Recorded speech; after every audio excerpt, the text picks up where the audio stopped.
Sharon and Perry Nelson's marriage is failing. Sharon moves out of their new house in order to figure out what to do. The separation is harder on Perry than he anticipates, and he falls into a depression. He already had the feeling of failure from his first marriage, and he just didn't want that marriage to fail. To make things worse, he has become sexually obsessed with his wife. Yeah, it's me. Still waiting to hear from you. I think we should talk. So give me a call.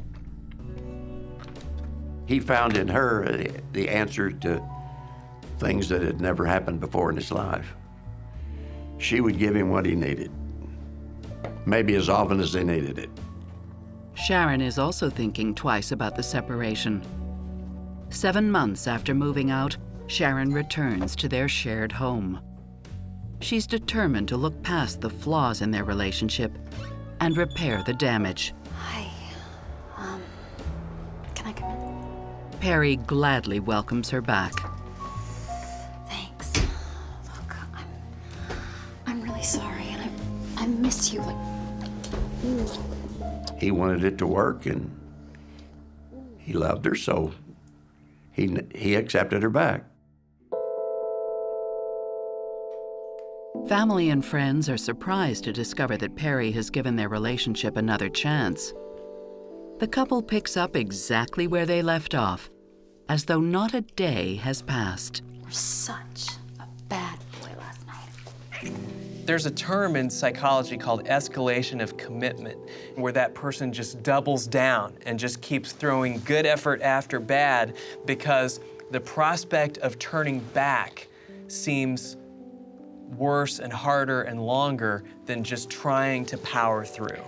Getting married for the second time puts a lot of pressure on the relationship because you already feel like you failed once and you don't want to fail again. So you're invested more, you want to work harder. You don't want it to go the same way the other one went. But their attempt at reconciliation is about to hit a roadblock. A few weeks after Sharon moves back in, a local carpenter, Gary Adams, appears at Sharon's doorstep. He's been hired by Perry to do some work at the house. You have a mallet? Who are you? Gary. Gary. He was a carpenter, roofer type guy. He did a lot of odd jobs, you know, things of that nature. All right, well, the mallet's out back, Gary. Yeah. In the garage? Yeah, in the garage.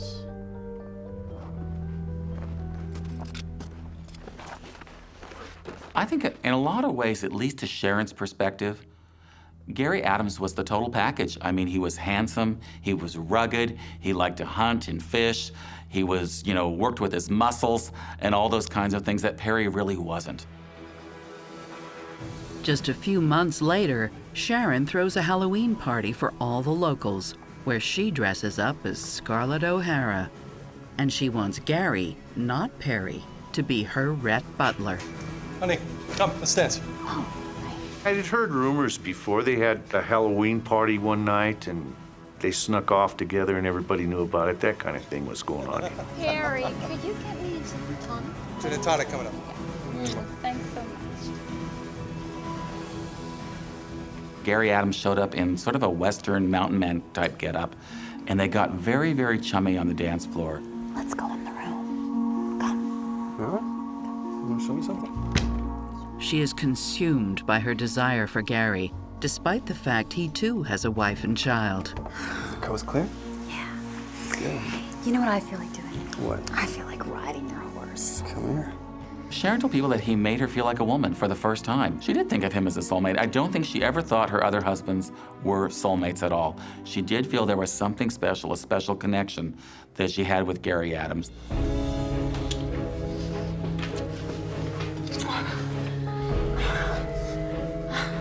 They started seeing each other, and they saw each other often, and they were bold about it. I mean, they would go to a motel and, meet for the afternoon, or they'd go to meet at a place in a meadow somewhere, to have sex. It was constant. It was not really private either. Everybody kind of knew what was going on. When a person grows up in a conservative upbringing, they often rebel. And I think Sharon is one of those rebels. Sharon wants to feel like she can do whatever she wants, whenever she wants to. And I really think it's manifesting itself in the sexual arena. She has decided that there are no limits. She can have sex with whoever she wants to, and that she should be allowed to do that.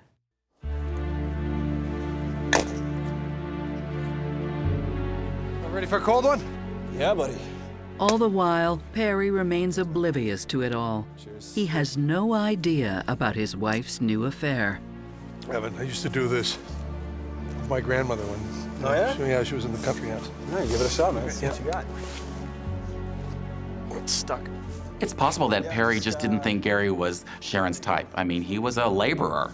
He wasn't a rich guy with a lot of money, and he kind of knew his wife's taste kind of leaned toward that. In fact, Perry hired him to do household chores. They had some paving that needed to be done. They had some landscaping work that needed to be attended to there at the Roundhouse, and they hired Gary to do it all. Perry had no idea that during their lunch breaks that Sharon and Gary were having sex. He's really paranoid lately. Super controlling. It's like he calls my friends to see where I'm at. I think he's got some sort of private eye following me or something. Sharon finds that Gary is also a sympathetic ear. Has he ever hit you? Sharon was confiding to Gary that there were all sorts of problems in the marriage, not just money problems and not just a lack of love, but maybe some abuse was going on too. That Perry was so controlling and so mean to her that he'd actually left bruises on her body, and she showed those bruises to Gary. Shouldn't let anyone hit you like that. Bastard. Sharon's allegations of abuse seem to provoke Gary to become more protective of her. Perhaps too protective. He kept close tabs on her. He came by at night, he would survey the place, he would make sure that Sharon was safe. And keeping an eye on her meant, never letting her out of his sight. My impression was that he was always looking over his shoulder like somebody was gonna get him. He was just super jumpy and squirrely as crazy. He could be really intense. So I think Sharon sort of saw a glimpse of that and wondered, really, what have I gotten myself into? Yeah, I want to make sure you're safe. I think part of what's appealing about Gary is he's sort of the rugged, unpredictable bad boy. And I think she's kind of enjoying the excitement and adventure of wondering what someone like Gary is going to do next. Somebody who is like Sharon has a tendency to think they could maybe have it all. They could have the stable person, and then on the side over here, they could have the exciting, risk-taking fun. With his second marriage falling apart and his finances in disarray, Perry's friends and clients are starting to desert him. People were canceling appointments saying, look, I don't like your wife, I don't like you, and I'm not going to patronize your business anymore. And these were people that had come to his office for many, many years. So that hurt really bad. In debt and on edge, he moves his practice to a cheaper office space and sells his car. The IRS is also after him for unpaid taxes.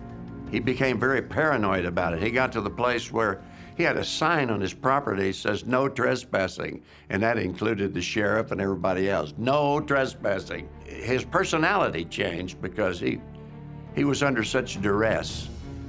As Sharon pursues her sexual obsessions with abandon, Perry's life spirals further downward, turning a drama into a tragedy.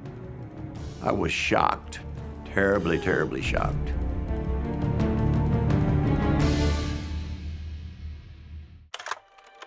The Nelsons can no longer hold on to what's left of their marriage. You're a really bad boy. But if you want it, you're gonna have to come get it. Sharon Nelson is riding a new high with her lover, Gary Adams. she found the one. After all this looking, after all these marriages, after all these trysts with all these guys around town, she'd finally settled on the perfect guy. Meanwhile, Perry's life is plagued by guilt and paranoia to an unbearable level. God damn it, Bob, I'm going to hell. He was referring to the fact that he had divorced his first wife and he had married Sharon. And I said, Perry, you don't have to go to hell. I was quite worried. I didn't know if he was suicidal or not. Increasingly concerned, Bob Goodhead and his wife pay a visit to Perry. I told my wife, I said, I'm gonna have a serious talk with Perry. I mean a brother-to-brother talk. And I've got to help him out of this. Perry's not home. Sharon says that he has been away for a few days at a conference in Denver, and she was expecting him back earlier that afternoon. She's been drinking and begins to talk quite candidly. She started saying things to my wife like, what would you do if your husband didn't come home ever again? What would you do? It made no sense because he wasn't that late. Something's weird here. And it's about to get weirder. Perry never returns from his conference that evening, and the next afternoon, a jogger spots something at a ravine on the outskirts of town. It's Perry and Sharon's car at the side of the river. Police inform Sharon that the car is empty, and there's no trace of her husband.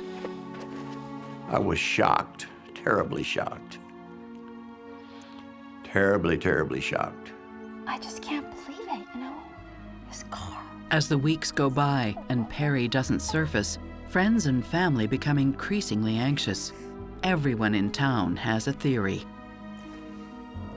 The theory I thought might have happened was that he was up there camping and got caught in a flood, you know.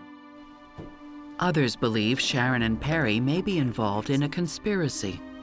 I think they were both in it for the money, the insurance money. But Sharon appears to be genuinely devastated, and although her husband may be dead, she won't receive a penny in life insurance until a body is found. Unable to pay the taxes for the roundhouse, she has no choice but to move out with her 2 children to a seedy rental in Rocky Ford. Not only was her husband missing, Sharon was devastated for a lot of other reasons too. I mean, she had these 2 children she was raising. She didn't have any money. She had to move out. So this was not a good time for Sharon at all. She was devastated. Upset and desperately worried, Sharon seeks solace in the well-muscled arms of the one person she has left, her true love, Gary. How are things going with, My wife, yeah, same old, nothing new. same old. Yeah. Sharon asks Gary to leave his wife and be with her, but Gary refuses. Oh, I guess I thought that you cared What, about would me. I would leave my wife after 15 years? Sharon is devastated, and their love affair abruptly comes to an end. At this point, Sharon has nothing. No husband, no boyfriend, no roundhouse, nothing at all. So she's gonna have to start over, and that's what she thinks about. Where am I gonna go? What am I gonna do next? A year after Perry's disappearance, Sharon finds herself more alone than ever before. And then,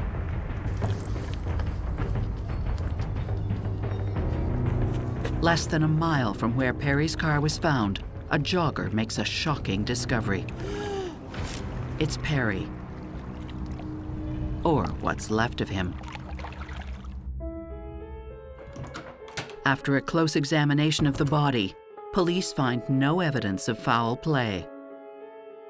When Perry's body was discovered, he had skull fractures, the body was severely decomposed, and everything about his death and their investigation was consistent with an accident.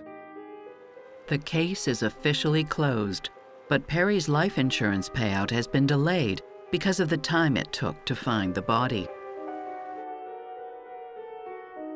Sharon can't ignore her mounting debts. She's now broke and alone. Desperate for a chance to rebuild her life, she looks for romance in the personal ads. Sharon is a survivor. She has always managed to pick herself up, move on, and find another man, and I believe that's exactly what she's going to do.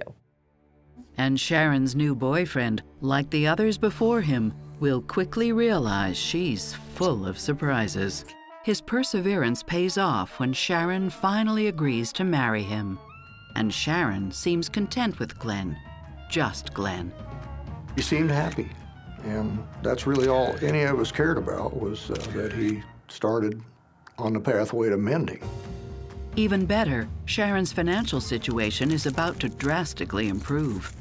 Perry's life insurance money finally comes through, worth almost $250,000. Glenn! Sharon is now able to pay the IRS. Bye. With her debts paid, she decides to move back into her old house in Weston. Look, you know, it's only for the week, and then on the weekends we're together. It's great. Still, she tells Glenn she's committed to the marriage and that he can come up and see her on weekends. All right. Look, bye. Thank you. Glenn suspects that Sharon is seeing her old lover, Gary. He knew that they were still seeing each other because he would come back home and we would go out to breakfast or coffee, and he would talk about being really upset because the cigarette butts found around the house were not his brand, nor were they hers. He was really angry. And I think he was deeply, deeply hurt. Deeply hurt. Just weeks after discovering his new wife Sharon is keeping secrets, Glenn Harrelson's home is engulfed in flames. But there's no sign of Glenn. Emergency crews are unable to find him anywhere inside or outside the house. There was a period of time where they didn't know if he was in the house or not. They were looking for him. When the fire is finally extinguished, investigators scour the house for clues. The fire did extensive damage in the family room to where it had burned a hole, about a 9-foot hole in the family room down into the crawl space.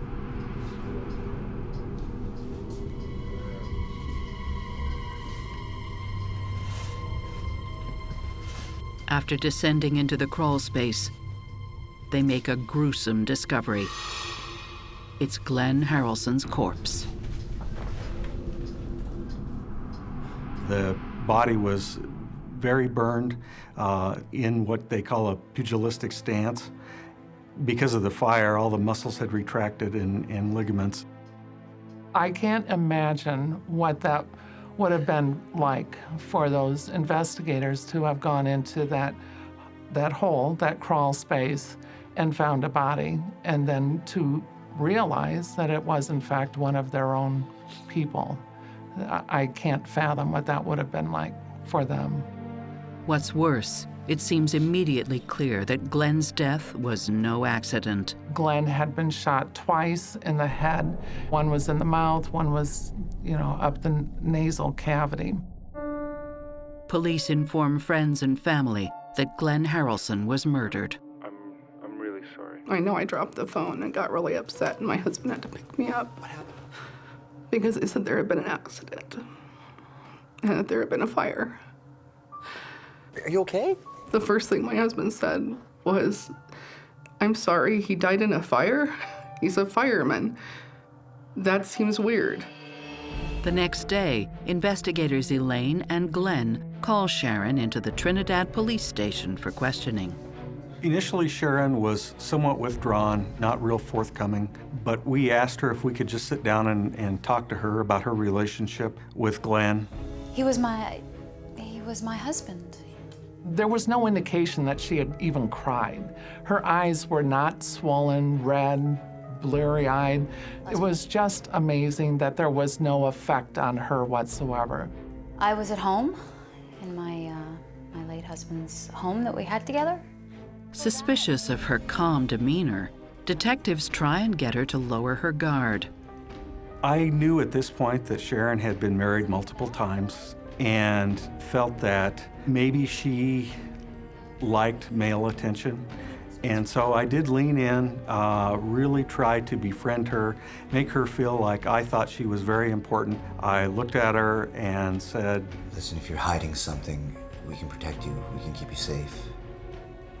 Glenn's intimate line of questioning has a sudden and dramatic effect. And she said, I'll talk to you. I'll tell you everything. I'm tired of living the lie. Can we get out of here?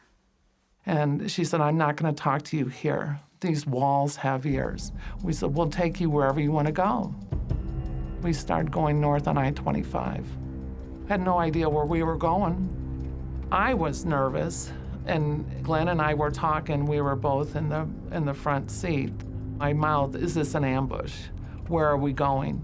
She said, there's a Pizza Hut here in Walsenburg. She said, if you just want to pull in there, I'll tell you everything. Please, you guys could, As promised, Sharon drops a shocking confession. She reveals her old lover Gary Adams murdered Glenn. And there's more. Gary Adams not only killed my husband, Glenn, he killed my first husband, Perry. She claims that Gary is the jealous mastermind behind the murders, and that the situation was beyond her control. He's jealous, She'd been caught up with this man who was a renegade, mountain man out of control, who'd do anything to be with her, including kill 2 of her husbands. She says that Gary, purely on his own initiative, killed Perry for the insurance payout. All right, pull up here.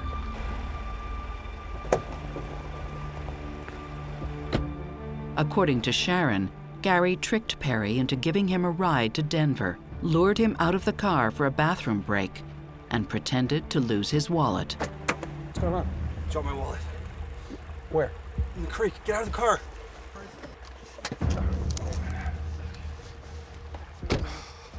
It was dark, and so when Perry was then looking for the wallet, Gary picked up a large rock and hit Perry over the head with it. And then Gary, did drown him and left his body in Clear Creek. So he just let him go down the river. It worked. Perry's death was never suspected to be murder.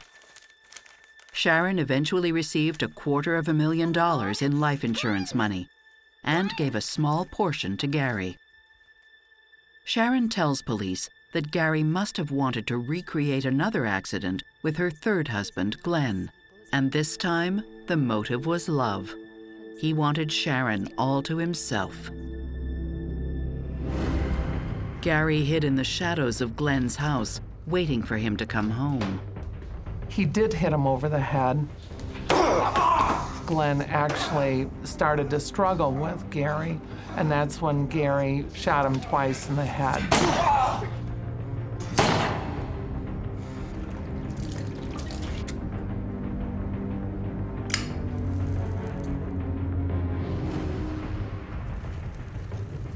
Sharon is hoping her candid confession with police will play in her favor. So she threw Gary under the bus. She pretty much said, let's point the finger at him. He's the one that did all this. I'm innocent here. I just love too much.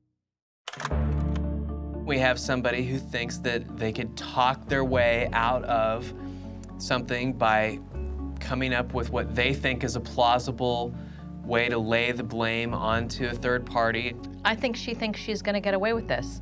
Sharon has gotten away with everything she's tried to do in the past, so why wouldn't she think that she would get away with this? Sharon grows increasingly confident that Gary will take the rap. But the cops bide their time, and as Sharon grows more confident, she gets careless, revealing her prior knowledge of the plot to kill Glenn. She just told us that her marriage to Glenn was not what she had thought it would be. And Gary had told her there's only 2 ways to get this done. Fire or water? He'd asked Sharon if there was kerosene or gasoline in the garage.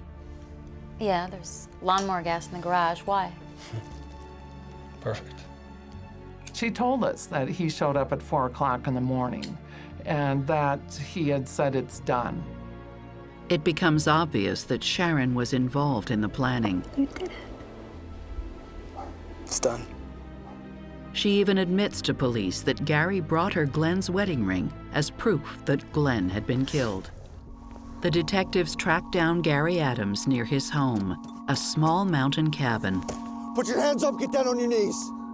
Drop your weapon. On June 7, 1989, Sharon Nelson pleads guilty in Colorado State Court to 2 counts of first-degree murder so she can avoid the death penalty. She is given 2 life sentences.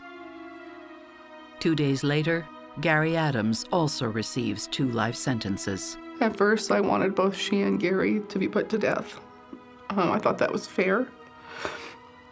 But ultimately, they answer to God, not me. Sharon's 4 biological children and 5 ex-stepchildren have cut off all ties to their mother or stepmother. And the small towns of Weston and Thornton, Colorado, are still haunted by this dark chapter in their history. Well, I was enraged. I made the statement to my wife. I said, I shouldn't have said this, but I did. I said, if I could catch Sharon out in the boondocks someplace and I had a rifle, I'd just do her in. Because it made me pretty mad that she had the audacity to do that. I've since forgiven her. It's hard to forgive her, but now I pray for her soul. To have a parent taken away just suddenly like that, out of nowhere, nobody could expect that, especially a teenager, you know. He was stolen away from us. It's terrible not to have him here. You know, we think about it every day. You never realize how fast everything can be taken away from you. And the kind of people that can be around without you knowing it.